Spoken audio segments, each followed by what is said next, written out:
This is WTF Bach. I don't know, some days I just want to hear what WTF Bach has to say about actual Bach. Today you're going to hear a little Bach, today you're going to hear a little WTF Bach.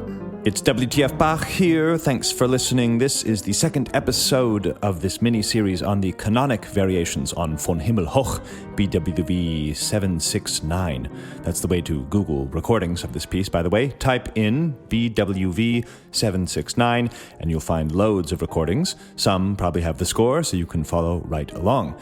Anyhow, the history of this piece was covered somewhat in depth in the previous episode. Bach joined this society called the Mizler Society of Musical Sciences in 1747, and as part of his entry, gave the society the triplex canon, the one he's holding in his famous oil portrait, and these variations. These variations are on the Christmas tune, dealing with the subject of the announcement of the birth of the Christ child. Martin Luther writes an original melody to his 15 stanzas of text in 1539. And I want to revisit the last point I made in the previous episode, which is that Bach sees something in the shapes of both the Goldberg bass line and the first utterance of the melody by Martin Luther. They are quite similar. Here is Von Himmel hoch. And here's the Goldberg line. So the first three notes are identical. And it seems like 1, 2, 3, 4, 5, 6, 7. 5, 6, and 7 both in both melodies go up. 5, 6, 7. 5, 6, 7. Let's see if I can play them together. I mean, they even make harmony with each other. So Bach has clearly seen something in these shapes that has piqued his mature curiosity. These are the late works of Bach. He is alone, probing in outer space this music that is really quite unique in musical history. A few episodes ago, we saw all 14 of the canons that Bach made on the Goldberg bass line, and here he is, at it again, making more canons on a similar shape, only this time it's the Martin Luther melody. So let's get started with Variation 1. But first, here's another paragraph from the New Bach Reader, a book all you lovers of 17th and 18th and probably even 19th century culture would love. It's just basically every contemporary extra musical document with Bach's name on it we've ever found. So it's full of, banal things like receipts and complaints to interesting things like the court case I read you recently where Bach whips out his dagger, or the criticism by Scheibe, fun insight into society long ago. And now I want to read you the last paragraph from Bach's obituary. This is the obituary that Carl Philipp Emanuel and his son-in-law, Johann Friedrich Agricola, put together and published in around 1750 or 1754. Here is the last paragraph, and I'm reading it because it mentions these variations. Of his moral character, those may speak who enjoyed association and friendship with him, and were witnesses to his uprightness toward God and his neighbor. He joined the Society of Musical Sciences in the year 1747, in the month of June, at the suggestion of Hofrath Mizler, whose good friend he was, and to whom he had given instruction in clavier playing and composition, while the latter was still a student in Leipzig. Our lately departed Bach did not, it is true, occupy himself with deep theoretical speculations on music, but was all the stronger in the practice of the art. To the society he furnished the chorale Von Himmel hoch, da komm ich her, fully worked out, which was thereupon engraved on copper. He also presented to the society the canon reproduced in table 4, page 16, that's the triplex canon, and he would undoubtedly have done much more had not the shortness of time, he was a member for only 3 years, prevented him from doing so. That is indeed the last paragraph of Bach's obituary, prepared shortly after his death, and there it is. The last piece mentioned in his obituary are these variations. So let's get going with Variation 1. Below your mind, below, WTF Bach. You can hear it now on the WTF Bach podcast. The podcast about all things Johann Sebastian Bach. So, Variation 1, he begins at the octave. He begins with the canon at the octave, similar to the canons in the Goldberg variations and the Art of Fugue. The Goldberg variations began on a canon, or the first canon, anyways, in the Goldberg variations, is a canon on the unison.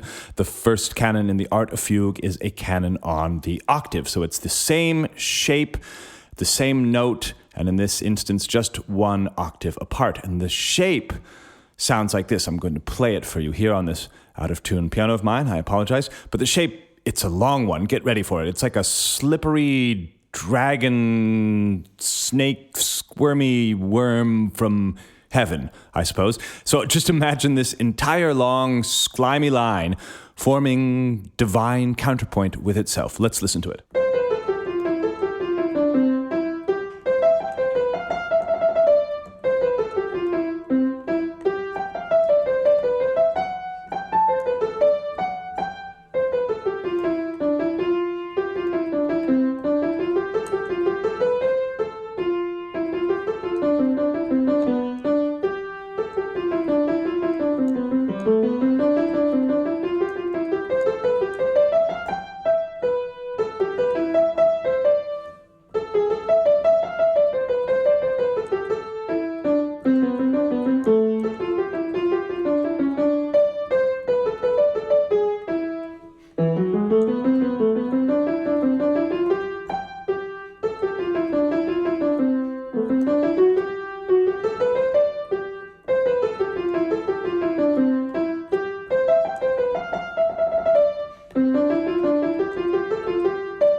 Yes, so I apologize for my rather inelegant hammering of that shape into the piano, but that is essentially the first canon. That is the entire shape. That whole thing is going to be displaced by one small space of 3/8 notes, and that will make the first canon. Now, you'll notice that there is no canon so far on the melody Von Himmel hoch, da komm ich her. It is going to be in the pedals as the cantus firmus, sort of grounding the entire thing. So let's set the scene. Your right hand is on one keyboard and your left hand is on the other keyboard, playing the same exact shape as your right, one beat later, one octave lower, and your feet, meanwhile, are singing out this lovely cantus firmus. Von Himmel hoch, da komm ich her. And I assume why you are all listening is because I can give you sort of these shapes in various parts of your speakers to really hear the counterpoint forming right before your ears. So before I give you all three voices together, I just want you to hear both places where the canonic line appears, because it's going to come in two places, right? You're two people singing Row, Row Your Boat. One of you will be singing it sort of in a different place from the chorale melody as the other person. So let's hear the right hand and the chorale melody. This is the computer, so we can have some exactitude with this experiment, but this is the right hand and the pedals and the bass.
You'll notice that the bass line can come after two different lengths of pause. Here is the demonstration. We have 1, 2, 3, 4, 5, 6 beats of rest, melody.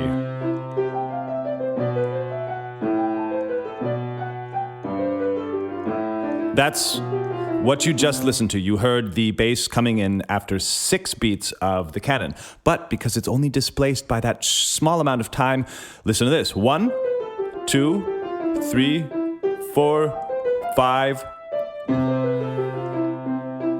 So the point is that it works after 6 beats of rest and after 5 beats of rest. So now we're going to listen to what the left hand will then play, because the left hand is displaced by that one small amount of space, similar to the first, but not the same at all.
Okay, I know what you're all saying. You're saying, yeah, that sounded very much like the first, but now I will prove it to you that you were listening to 2 unique strains of music. I'm going to combine both hands without the chorale melody. I'm going to put one melody, one line of the canon in your right speaker, the other in the left speaker, and listen to this. This is the same line, just at 2 places. This is like the divinely complex row, row, row your boat. Here it is.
So there it is. That's the same shape. Just put 3/8 notes apart. I think that sounds just too cool. It's insanely cool.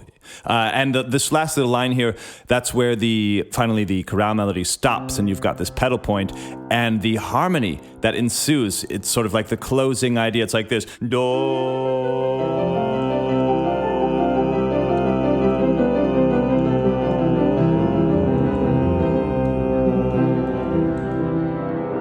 And I love how that's me singing the sort of pedal tone, but I love how the pedal actually will finish the piece alone, because the last bars, rest, rest, in the manuals, but the pedal is just singing out. So now I think you've got the idea. That is the first variation. Here is one of my personal favorite recordings, Helmut Walcher. And stay tuned, because we're going to go more in depth, and there are more variations. There are 5 of these variations, and they become exceedingly more complicated and more interesting. First, little sponsorship, and then I really I really did like the way that MIDI sounded in retrospect, just listening back to this episode. So I'm going to go over 15 minutes again, but here is now the full MIDI with the pedals. Then you can compare it to Helmut Walche, which will be certainly a bit slower. So sponsorship, MIDI, then Helmut Walche. Hope you don't mind me putting the sponsorship before the end of the episode, because it's important. Thanks. Thanks for listening to the WTF Bach podcast. We couldn't make this podcast without the support from listeners like you. The best way to help this podcast along is to become a paid subscriber on Evan's Substack. You'll not only get every episode of the podcast, but detailed notes, occasional writings, and videos. If you join for as little as $80 a year, you'll be helping us out tremendously. You can also make a one-time donation on Venmo, Cash App, or PayPal. All relevant links are found in this episode's description. We also want to hear from you. So if you have an idea, a favorite piece, or a suggestion, give us a shout. Bach at WTFBach.com. We get notes from almost every corner of the globe every week. It makes our days to hear from you. So thank you for listening.